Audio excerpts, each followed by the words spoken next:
अयोध्या, मर्यादा पुरुषोत्तम भगवान श्री राम जी के आदर्श पर चलकर गुरु का आशीर्वाद का महत्व क्या है। मर्यादा पुरुषोत्तम भगवान श्री राम जी के पावन पवित्र भूमि अयोध्या दशरथ गद्दी के पीठाधीश्वर श्री बृजमोहन महाराज जी के परम शिष्य नितिन दास जी महाराज ने गुरु शब्द का महत्व क्या है, गुरु पूर्णिमा में क्यों किया जाता है, गुरु का पूजन इससे क्या लाभ प्राप्त होता है, क्या इसका महत्व है, क्यों करना चाहिए लोगों को गुरु का पूजन, गुरु का दर्शन, और जो नहीं कर पाते हैं उनको गुरु का आशीर्वाद पाने के लिए क्या कुछ करना चाहिए। आइए सुनते हैं नितिन दास जी महाराज के मुख से क्या है महत्व गुरु पूर्णिमा का।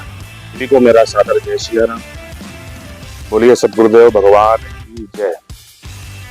देखिए, गुरु पूर्णिमा का महत्व है, शास्त्रों ने ऐसा कहा है कि गुरुर ब्रह्मा गुरुर विष्णु गुरुर देवो महेश्वरा गुरुर साक्षात परब्रह्म तस्मै श्री गुरुवे नमः। यहाँ पे गुरु को परब्रह्म परमात्मा बताया गया है। नारायण स्वरूप में ही, नर स्वरूप में ही नारायण रूप में गुरुदेव भगवान विराजमान है इस धरती पे। मनुष्य जीवन में केवल एक ही सहारा है, वो है गुरु की शरण।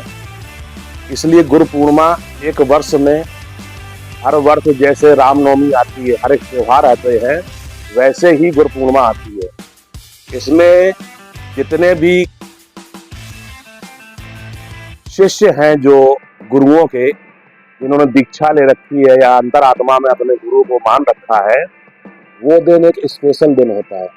उस दिन हम पूरे साल में कहीं कभी भी पहुंचे गुरु के पास या ना पहुंचे, लेकिन गुरु पूर्णिमा में अपने गुरु के सानिध्य में जाते हैं, उनसे आशीर्वाद प्राप्त करते हैं और उनके वचनों को सुनते हैं, मधुर वाणी को सुनते हैं, उनसे कुछ न कुछ उपदेश लेते हैं। और इसी का ही महत्व है।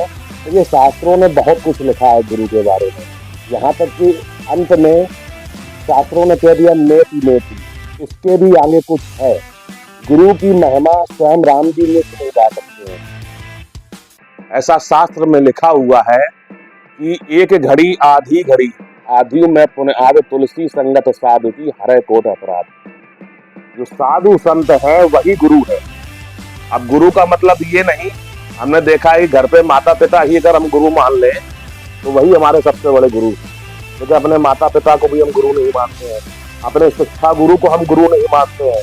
जो हमें जीवन में सहारा दे रहा है, जो हमें जीवन में रास्ता दिखा रहा है, उसको भी हम गुरु नहीं मानते हैं। गुरु का महत्व है अंधकार से प्रकाश की ओर ले जाना। गु माने अंधकार, रू माने प्रकाश। जो हमें कोई भी इंसान अंधकार से प्रकाश की ओर ले जाए वो गुरु होता है।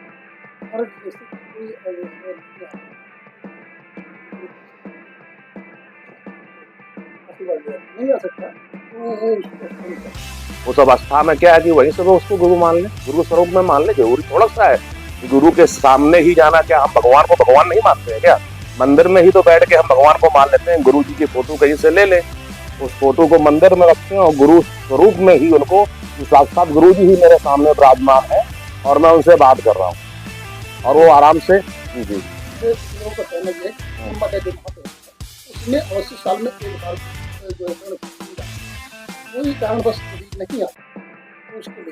उसके लिए क्या है, उसके लिए सबसे बड़ा उपाय है कि चलो ठीक है आप नहीं है तो गुरु से बात कर लीजिए। आजकल तो सुविधाएं हैं फोन की, आप गुरु से बात भी कर सकते हैं। अरे गुरु पूर्णिमा को नहीं आ रहा है तो उसके बाद आ जाएगी, ऐसा थोड़ा सा है। गुरु पूर्णिमा देखिए, मंगलवार उनके लिए बनाया गया है जो कभी मंदिर नहीं जाते हैं। हम लोगों के लिए मंगलवार नहीं बना है, भक्तों के लिए मंगलवार नहीं, हमारे लिए सातों दिन ही मंगलवार है। हम जब चाहे तब गुरु के पास जा सकते हैं। मेरा केवल इतना ही कहने का महत्व है, जैसे जब नवबोलक बालक होता है तो उसको पढ़ाने के लिए हमें धीमे धीमे छोटा बड़ा सिखाना पड़ता है, हाथ पकड़ाना पड़ता है। जब वो बड़ा हो जाता है और शिक्षा उसको प्राप्त हो जाती है तो उसको सहारा नहीं देना पड़ता, वो स्वयं ले सकता है। इसी प्रकार से शुरुआत में गुरु का सानिध्य बहुत जरूरी है। इसलिए साधु महात्मा संतों ने कहा हुआ है कि गुरु एक जो शब्द है, ये कोई शब्द नहीं है, ये साक्षात कहीं ना कहीं नारायण है। जो गुरु, जैसे राम और गुरु, कई ऐसे संत हुए हैं जिन्होंने अपने गुरुओं का नाम जप के उस परब्रह्म परमात्मा को प्राप्त किया हुआ है। मेरा नाम नितिन दास, दशरथ गद्दी श्री चौबुर्गी मंदिर का मैं शिष्य हूँ। हमारे परम पूज्य गुरुदेव भगवान श्री श्री 1008 महंत बाबा बृजमोहन दास जी महाराज जी का मैं कृपा पात्र शिष्य हूँ और सदा ही हमारे ऊपर हमारे गुरुदेव की कृपा दृष्टि बनी रहती है। और कभी हम गलतियां भी करते हैं तो डांटते भी हैं, फटकारते भी हैं, क्योंकि वो गुरु नहीं है, गुरु माता पिता है। क्योंकि मैं वैराग्य दीक्षा लिया हुआ हूँ अपने गुरुदेव से, तो वो हमें डांटते भी हैं, फटकारते भी हैं, मारते भी हैं, क्योंकि वो हमारे समय क्या है, तीनों है, माता पिता और गुरु। तो उनकी यदि हम बात को बुरा मानेंगे तो समाज में हम जीवन में कभी पढ़ नहीं सकते हैं। इसी से मैं अपनी वाणी को विराम देता हूँ। जय सिया राम।